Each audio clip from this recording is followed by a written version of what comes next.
నమస్కారం ఫ్రెండ్స్. రాష్ట్రంలో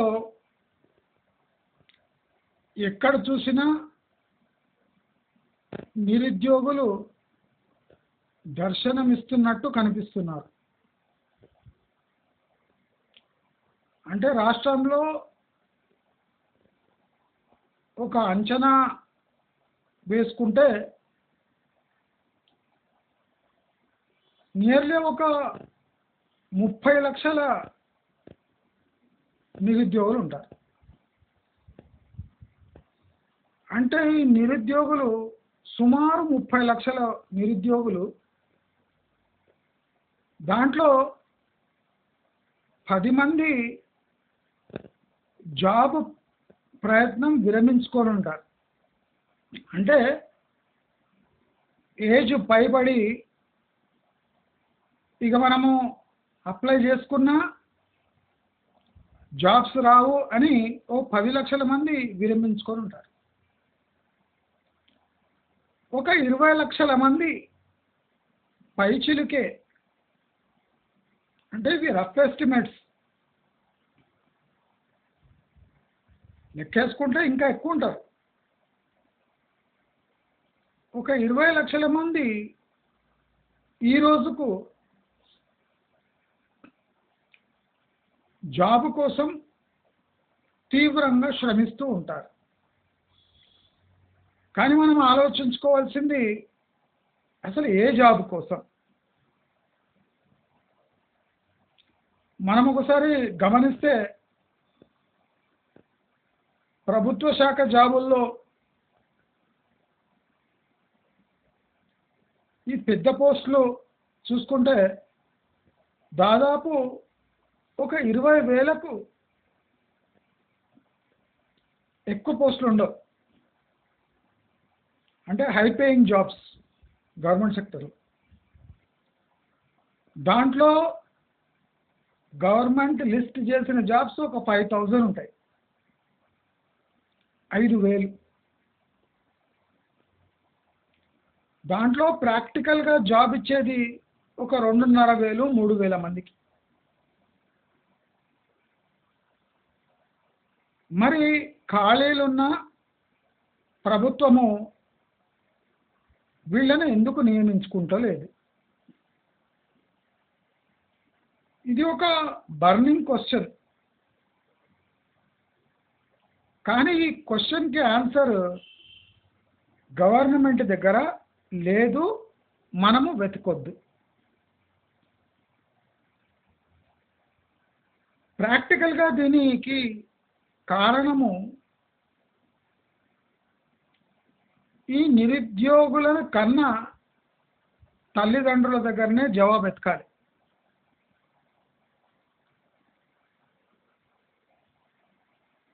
పుట్టిన బాబుకు ఆడుకోవడానికి ఒక చెల్లె, పుట్టిన పాపకు ఆడుకోవడానికి ఒక తమ్ముడు, వాళ్ళిద్దరూ గొడవ పడుతుంటే ఆ గొడవను ఆపడానికి మూడో చెల్లె లేదా తమ్ముడు,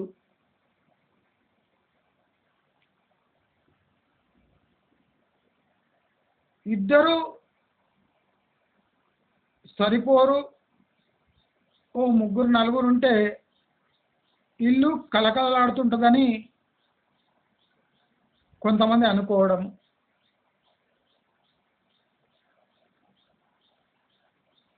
ఒకడు హ్యాండ్ ఇస్తే ఇంకోడు, ఇద్దరు హ్యాండ్ ఇస్తే మూడో వాడు ఆదుకుంటాడని కంటూ పోవడము.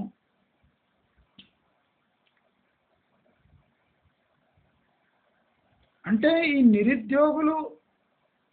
నిరుద్యోగులుగా మారడానికి తల్లిదండ్రి యొక్క కామవాంఛ ప్లస్ వాళ్ళ ఓల్డేజ్లో సేఫ్టీ వెతుక్కోవడానికి కంటూ పోవడం. అసలు ఈ నిరుద్యోగానికి కారణం ఈ కన్నవాళ్లే. బీజం వేసినవాడు దాన్ని నీరు పోసి పెంచి ఫలాలు ఆశించాలి కానీ బీజం పోసినవాడు గవర్నమెంట్ నీళ్లు యూజ్ చేసుకొని దాన్ని పెంచి గవర్నమెంట్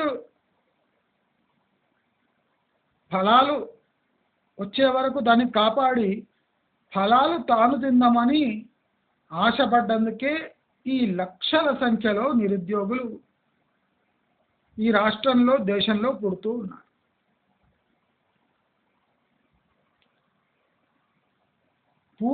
అంటే టోటల్ భారతదేశంలో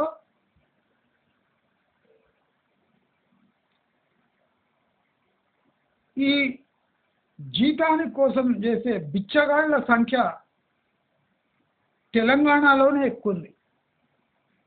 వేరే చోట కూడా ఉన్నారు కానీ వాళ్ళు మన తెలంగాణ లాంటి బిచ్చగాళ్ళు కాదు. వాళ్ళు ఏదో సంవత్సరం 2 సంవత్సరాలు చూస్తారు, ఏ జాబ్ దొరికితే ఆ జాబు, లేదా కూలీ అయినా కూలీ చేసుకుంటారు. అయితే ఈ పుట్టిన పిల్లలను ఏం చేయాలి అని తల్లిదండ్రులకే తెలియక కొంతమంది చదువుకుంటే, బాగా చదువుకుంటే ఉద్యోగాలు వస్తే మెయిన్లీ సాఫ్ట్వేర్ ఉద్యోగాలు వస్తే ఎవడి వాడు బతుకుతాడు అని ప్రైవేట్ స్కూళ్ళలో వేసి వేల కొద్ది రూపాయలు ఖర్చు పెట్టి ఊళ్ళో ఉన్న,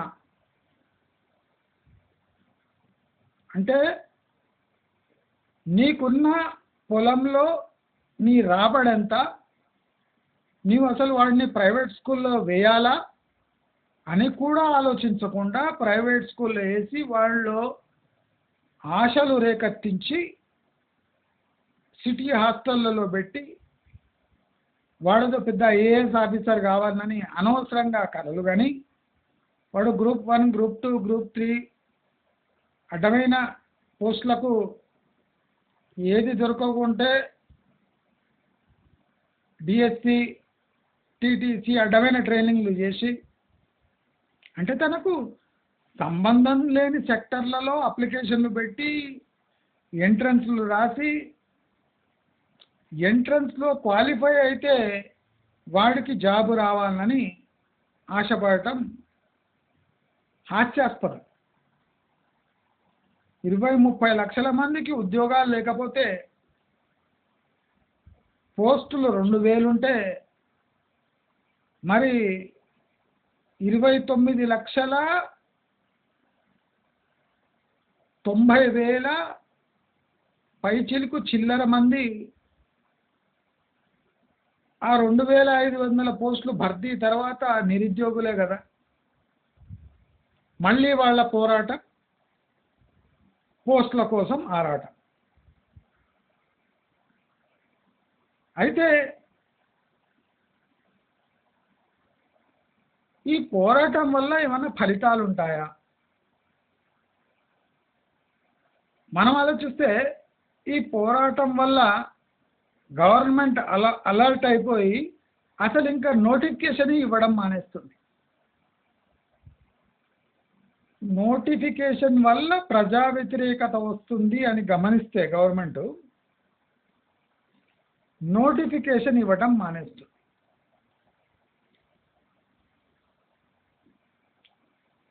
తెలంగాణలో ప్రతి ఒక్క ఇంటి నుంచి ఒకడు అడ్డమైన డిఎస్సీలు రాసుడు, టెట్టులు పెట్టులు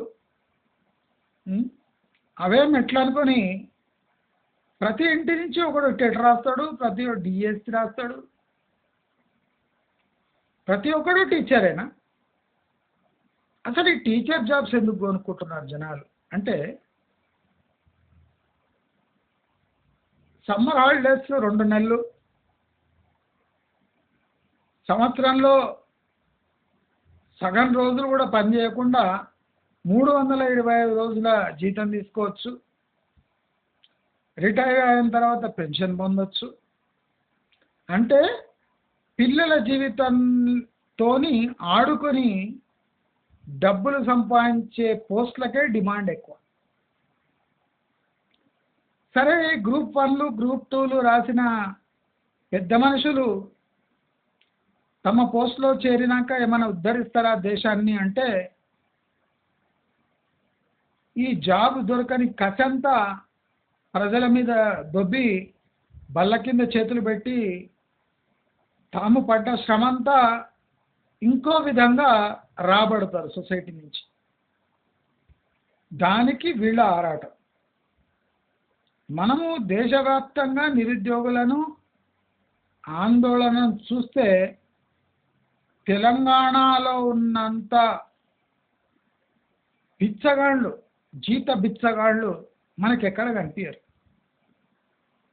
ఉత్తరప్రదేశ్లో, బీహార్లో, పంజాబ్లో, రాజస్థాన్లో, గుజరాత్లో మనకన్నా 10 రెట్లు ఎక్కువ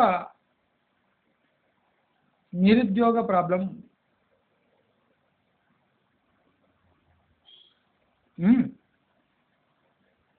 అయితే ఈ నిరుద్యోగ ప్రాబ్లము గవర్నమెంట్ పట్టించుకుంటలేదు. అక్కడ కూడా ఎలక్షన్స్ అవుతున్నాయి, ఓట్లు పడుతున్నారు, గవర్నమెంట్లు వస్తున్నాయి. కానీ ఇక్కడలాగా బ్లాక్మెయిల్ చేయటము, ప్రభుత్వంకి అవసరం లేకున్నా పోస్టులు క్రియేట్ చేయించుకొని దానికో ఎగ్జామ్ పెట్టుకొని దాంట్లో ఎగ్జామ్ కోసం లక్షల మంది అప్లై చేసి 1000 మంది దొరికితే మిగిలిన లక్షల మంది మళ్ళీ పోరాటం స్టార్ట్ చేయడం. అంటే ఈ సోమరి ముండా కొడుకులకు గవర్నమెంట్ జాబ్ ఎప్పుడు కొట్టేద్దామా, ఎప్పుడు బల్ల కింద చేయబెడదామా, ఎప్పుడు క్లాస్ రూమ్లలో పడుకుందామా,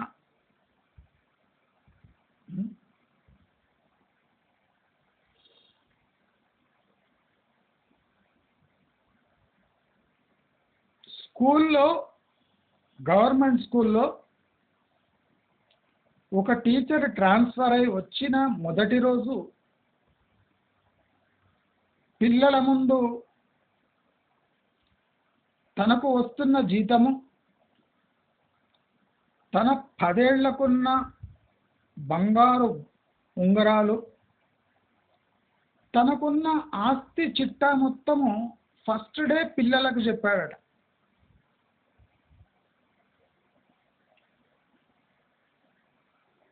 ఒక గవర్నమెంట్ టీచరు తన 10 ఏళ్లకు 10 ఉంగరాలు, 3 గోల్డ్ చైన్లు, మెయిన్ రోడ్ మీద 2 డబుల్ స్టోరీ బిల్డింగ్లు, ఇంట్లో 3 కార్లు,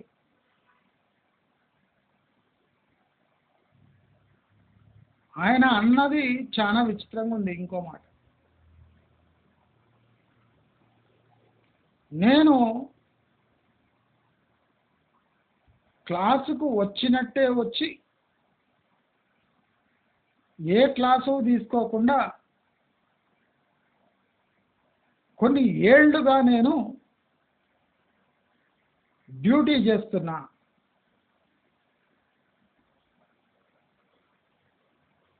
పిల్లలను లెసన్ చెప్పకుండానే పాస్ చేపిస్తా. అంటే టీచర్లో ఉన్న స్కిల్ మీరు గుర్తుపట్టండి. క్లాసుకు వచ్చి క్లాస్ తీసుకోకుండానే పిల్లల్ని పాస్ చేపిస్తాడట. ఆ సత్తా ఉన్న టీచర్. ఇంట్లో 3 కార్లు, మెయిన్ రోడ్డుపై 2 బిల్డింగ్లు, 10 ఏళ్లకు 10 ఉంగరాలు. వీడు టీచర్.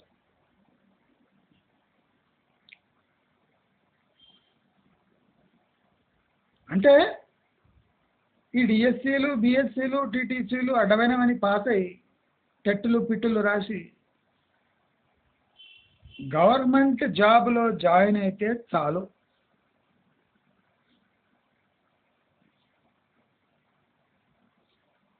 అంటే మన దేశ పరిస్థితి ఎలా ఉంది? నేను జస్ట్ చిన్న ఎగ్జాంపుల్ చెప్పిన మీకు. స్కూల్ ఎడ్యుకేషన్ గురించి, ప్రైవేట్ స్కూల్స్ వ్యవహరించే తీరు గురించి ఎడ్యుకేషన్ సిస్టమ్ గురించి నాకు బాగా అవగాహన ఉంది. మీకు స్మాల్ ఎగ్జాంపుల్ చెప్తున్నా. ట్రాన్స్ఫర్ అయిన టీచర్ ఫస్ట్ డే ఇంట్రడక్షన్ తనకు తాను ఇచ్చుకున్నది ఇలా, అంటే నాకు ఏం తక్కువ లేకున్నా మీకు వచ్చి నేను విద్యాదానం చేస్తున్నా, ఏరుకోండి అన్న విధంగా చెప్పాడట.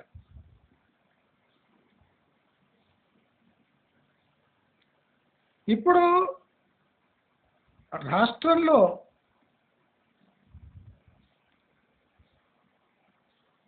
గవర్నమెంట్పై ఆధారపడి ఉద్యోగాలు సంపాదించుకోవాలనే కాంక్ష కలిగిన వ్యక్తులు రేపు ప్రైవేట్ సెక్టర్కి కూడా పనికి రాకుండా, బిజినెస్ చేయడానికి కూడా డబ్బులు లేకుండా, అంటే వాళ్ళ టైం అంతా ఎగ్జామ్ ప్రిపరేషను, బుక్స్ డబ్బులు ఖర్చు పెట్టడం, కోచింగ్కి డబ్బులు ఖర్చు పెట్టడం, పంట పొలాలు అమ్మి మరీ హాస్టళ్లలో ఉండటం,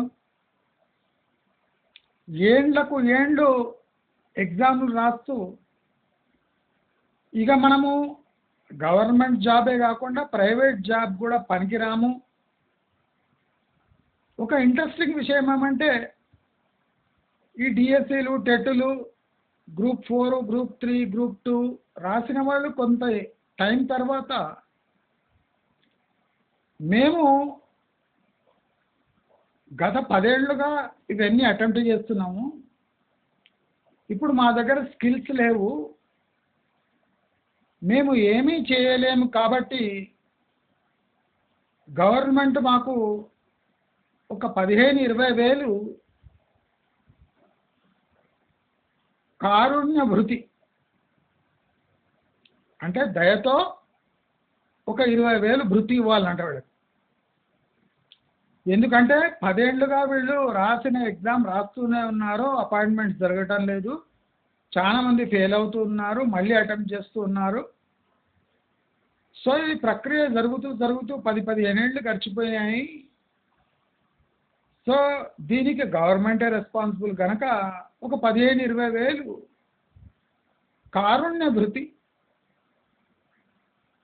ఇచ్చి వీళ్ళని ఆదుకోవాలి. అంటే మళ్ళీ వీళ్ళు ఇంకో కొన్నేళ్ళు కూర్చొని తినే అవకాశం ఇవ్వాలి. అసలు వీళ్ళ తల్లిదండ్రులు కళ్ళున్న వాళ్ళేనా? సమాజంలో ఏం జరుగుతుంది, గవర్నమెంట్ పరిస్థితి ఎలా ఉంది, గవర్నమెంట్లు ఎలా మారుతున్నాయి, గవర్నమెంట్లో పోస్ట్స్ ఇట్లా తక్కువ ఉంటున్నాయి, ఆ పోస్టులకు ఎంట్రన్స్లు పెట్టడం గవర్నమెంట్కి ఇష్టం లేదు, మరి ఇన్ని విషయాలు పేపర్లలో, టీవీలలో స్పష్టంగా చూస్తూ కూడా కంటున్నారు అంటే, కానీ ప్రభుత్వంపై ఆశలు పెట్టుకొని ప్రభుత్వంపై తాము కన్న పిల్లలను ఉసిగొలిపి తాము చేతులు దులుపుకుంటున్నారు. అసలు పిల్లలు పేరెంట్స్ చెంపబలగొట్టి మీ కామవాంఛను తీర్చుకోవడానికి మమ్మల్ని కానీ గవర్నమెంట్ స్కూళ్ళలో ప్లస్ ఫీజు రియంబర్స్మెంట్లు గవర్నమెంట్ దగ్గర బుక్ చేసి మళ్ళీ గవర్నమెంట్ పైబడి ఏడవటమేమి, చంప పగలవలసింది మీ తల్లిదండ్రులు. అన్నీ చూస్తూ మిమ్మల్ని కని గవర్నమెంట్పై వదిలేసిన తల్లిదండ్రులు చంప వలగొట్టండి. ఫస్ట్ చేయవలసిన పని అది. రేవంత్ రెడ్డి చెంప కాదు, మీ పేరెంట్స్ చెంప వలగొట్టండి. అన్న పుడితే తమ్ముడు కావాలి, అక్క పుడితే చెల్లె కావాలి, మగపిల్లవాడు పుడితే ఆడపిల్ల కనాలి, వాళ్ళిద్దరితో ఆడుకోవడానికి ఒక చిన్నవాడు కావాలి. మీ జీవితాల్లో మీరు ఆడుకుంటున్న ఆటలకు ప్రభుత్వం ప్రతిఫలం చెల్లించాలి. వీళ్ళని గవర్నమెంట్ భరించాలి. ఇన్ షార్ట్ వీళ్ళు చెప్పేది ఇది. వేరే రాష్ట్రాల్లో గవర్నమెంట్ జాబ్ రాకపోతే ఇతరత్రా వృత్తులు ఎంచుకొని తమ జీవనోపాధి కోసం వేరే రాష్ట్రాలకు కూడా వెళ్ళిపోతున్నారు.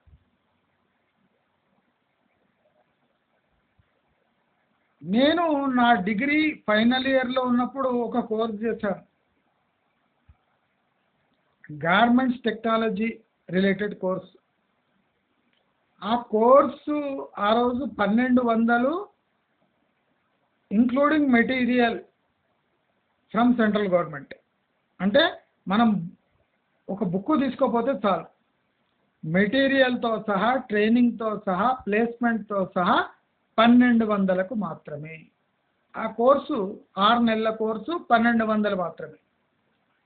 అప్పుడు కూడా అది 1200 అంటే ఏం తక్కువేం కాదు. Including material for 6 months training.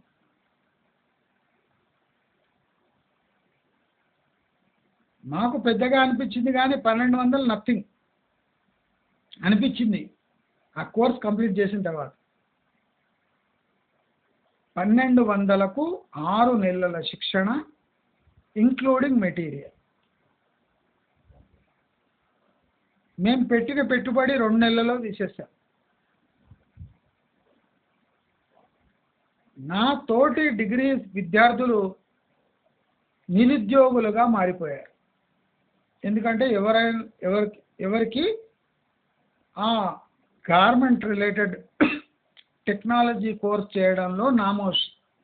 ఎందుకంటే ఆ కోర్సు చేస్తే దర్జీలుగా ఎక్కడ మారిపోతారో అని భయపడి ఆ కోర్సు చేయలేదు.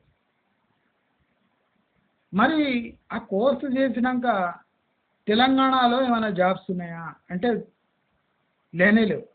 ఉంటే అరాకొరా జాబు, దాంట్లో గ్రోత్ లేదు, మనం ఏం నేర్చుకోలేదు. అలాంటి ఫ్యాక్టరీలు ఉన్నాయి. అందుకోసం బెంగళూరుకు పోయి జాబ్ చేయాల్సి వచ్చింది.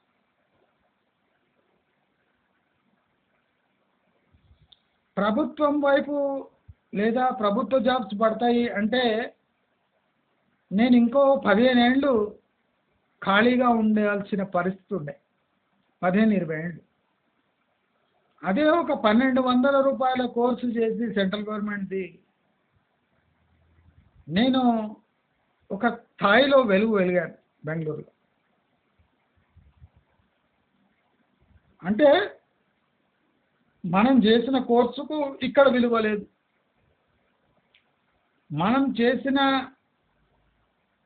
మనం చదువుకున్న ఎడ్యుకేషన్కి ఎక్కడెక్కడో విలువ ఉండొచ్చు, ఇక్కడ విలువ లేకుండొచ్చు. కానీ మనము జీవనోపాధి కోసం మనం షిఫ్ట్ కావాల్సిందే. అంటే ఎవరైనా గింజ వేశాడు అంటే మన రాష్ట్రంలో గింజ వేసినోడి తప్పు కాదు, గింజ వేసినాక ప్రభుత్వము ఆ పంటను అమ్మి వాడి అకౌంట్లో డబ్బు వేస్తే కానీ అది గవర్నమెంట్ అనిపించుకోవాలి. అలాగే పిల్లలు పుట్టించడం పేరెంట్స్ రెస్పాన్సిబిలిటీ. తర్వాత స్కూలు గవర్నమెంటే, కాలేజు గవర్నమెంటే, జాబ్ ఇప్పుడు వేయడము గవర్నమెంటే, పెళ్లి కాకుండా కూడా గవర్నమెంటే రెస్పాన్సిబిలిటీ. ఎందుకంటే ఉద్యోగాలు లేవు కనుక, గవర్నమెంట్ జాబ్ లేకపోతే ఎవడు ఉద్యోగాలు ఇస్తలేడు కనుక, ఉద్యోగాలు ఇచ్చిన సొంత ఇల్లు కోసం రుణాలు ఇవ్వకపోతే రుణాలు లేక పిల్లల పెళ్ళి అయితే లేవు అనుకునే వాళ్ళు కూడా చాలామంది ఉన్నారు. అంటే మనం చేసిన తప్పుకు ప్రభుత్వాన్ని నిందించి మన ఏజ్ అయిపోయే వరకు స్ట్రగుల్ చేసే సన్నాసులు తెలంగాణలో నిరుద్యోగులు 98% ఉన్నారు. మొన్న ఉట్టిగానే అరెస్ట్ చేసిండ్రు.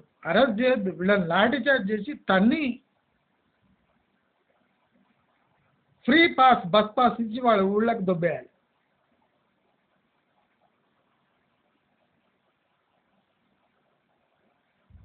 రైతు బిడ్డకు గవర్నమెంట్ జాబ్ కావాలి, కుమ్మరి బిడ్డకు గవర్నమెంట్ జాబ్ కావాలి, బాపరౌండ్ బిడ్డకు గవర్నమెంట్ జాబ్ కావాలి, రెడ్ల బిడ్డలకు గవర్నమెంట్ జాబ్లు కావాలి. వాడు ఎక్కడ పుట్టినా వాళ్ళ అమ్మ నాన్న పరిస్థితి ఏమున్నా వాడికి ఒకటే స్థాయి జాబ్ కావాలి. అందరికీ కంఫర్టబుల్ జాబ్స్ కావాలి. ఇప్పుడు రెడ్లకు కోట్ల ఆస్తులు ఉంటాయి, అయినా వాడికి గవర్నమెంట్ జాబ్ కావాలి. బ్రాహ్మణులకు వృత్తులు ఉంటాయి, అయినా గవర్నమెంట్ జాబ్ కావాలి లేదా సాఫ్ట్వేర్ జాబ్ కావాలి. కింది స్థాయిలో ఉన్న వ్యక్తులకు కూడా తమ పిల్లలు నాలెడ్జ్ ఎంతున్నా, ఎంత సన్నాసులై 10 సార్లు ఫెయిల్ అయినా వాడికి గవర్నమెంట్ జాబ్ కావాలి. అంటే సమాజంలో జరుగుతున్న మార్పులు, ప్రపంచంలో జరుగుతున్న మార్పులకు ఏమాత్రం విలువనివ్వకుండా పందులు కన్నట్టు కానీ ప్రభుత్వంపై వేస్తే ఈ సమాజం బాగుపడదు. బాగుపడకపోగా సమాజానికి చీడ పురుగుల్లా ఈ జీత బిచ్చగాళ్ళు మారుతారు. 140 కోట్ల పైచిలుకు జనాభా ఉన్న దేశంలో అనుకుంటే ప్రతి ఒక్కరికి ఉద్యోగం, వద్దనుకుంటే దేవుడు కూడా రక్షించలేడు. నీ స్థాయికి గల ఉద్యోగం కావాలంటే ఫస్ట్ నీ స్థాయికి అంటే నీ స్థాయి ఏమో తెలుసుకో. డిగ్రీ పట్ట చేతిలో పుచ్చుకొని లక్షల మందితో ఎగ్జామ్ రాసి లక్షల మంది పాస్ అయితే లక్షల ఉద్యోగాలు ఉండవు. వందల ఉద్యోగాలు లక్షల మందిని ఆకర్షించి వందల ఉద్యోగాలు వేస్తాయి, కానీ వందల ఉద్యోగాలు లక్షల మంది రాసిందని లక్షల మందికి ఈ ఉద్యోగాలు పంచలేరు. కనుక ఈ జీవిత సత్యాలు ప్రతి తల్లిదండ్రులు తెలుసుకోండి. మీరు కంటూ కూర్చుంటే అక్కడ పెంచేవాడు ఎవ్వడు లేడు. నువ్వు కన్న పిల్లలు పరమశుంఠలు, పనికి మాలిన సన్నాసులు అని మీరు ఇంట్లోనే గుర్తుపట్టి వాళ్లకు తగే రీతిలో కౌన్సిలింగ్ ఇచ్చి, పనికి మాలిన సన్నాసున్న వాడికి పెళ్లి చేసేసి వాడిని ఒక గృహస్థుడు చేస్తే పెండ్లాం పెట్టే టార్చర్ కన్నా వాడు ఏదో కూలో నాలో చేసుకొని బతుకుతాడు. అంతేగాని నిరుద్యోగులు యూత్ అని 35 ఏండ్లు 40 ఏండ్లు వస్తున్నా ఇంకా ఎగ్జామ్లు రాసుకుంటూ పెళ్లి కాని ప్రసాదులుగా మారిపోతే వాళ్ళు సొసైటీకి ఒక డేంజరస్ క్యాండిడేట్స్గా తయారై ఫ్యూచర్ జనరేషన్స్ కూడా ప్రమాదంగా మారుతారు. అంటే ఎగ్జాంపుల్ ఇవ్వడానికి వీళ్ళు పనికిరారు. దయచేసి అందరూ ఈ జీవిత సత్యాన్ని గమనించి తమ పిల్లలను అదుపులో ఉంచుకొని కౌన్సిలింగ్ ఇచ్చి ప్రతి నవదంపతులకు ఈ అరుంధతి నక్షత్రం చూపించకుండా ఫస్ట్ అరుంధతి నక్షత్రం చూపించకండి. వాళ్లకు రాష్ట్రంలో, దేశంలో, ప్రపంచంలో జరిగే ఘటనలు, ఉద్యోగం రీత్యా, జీవిత వృత్తి రీత్యా చేసుకోవాల్సిన పని గురించి అవగాహన కలిగించి ఫస్ట్ నైట్కి పంపిస్తే ఎంతో మంచిది. ఒకరి కనంగానే ఇంకో వాడికి స్థానం లేదు, ప్రపంచం అంత పెద్దది కాదు అని అవగాహన కలిగించి వాళ్ళను లోపల పంపిస్తే చాలా మంచిది. కోరికలు ఉన్నాయి కదా అని కంటూ కూర్చుంటే మీ కోరికలు తీర్చేడ అంత శక్తి ప్రభుత్వాల్లో లేవు, ఉండబోదు. ఇంకా వచ్చే రోజుల్లో ఇంకా సంక్షోభాలు ఏర్పడతాయి. కనుక అందరూ ఇది గుర్తుంచుకోండి. గర్భనిరోధక మాత్రలు, లేదా గర్భం నిరోధించడానికి ప్రభుత్వం పంచుతున్న బుడగలు ఉపయోగించి సంతాన నియంత్రణ చేసుకొని అరాకొరా పుట్టిన సంతానాన్ని పటిష్టంగా పెంచి సరైన మార్గంలో వెళ్ళేటట్టు చేస్తారు అని ఆశిస్తూ రాబోయే జనరేషన్కి ఆపర్చునిటీస్ తగ్గుతాయే కానీ పెరగవు అని అందరూ గమనించి తగు చర్యలు తీసుకుంటారని కోరుకుంటూ మీకు ఈ వీడియో నచ్చినట్టయితే లైక్ షేర్ సబ్స్క్రైబ్ చేసుకోండి. నమస్కారం.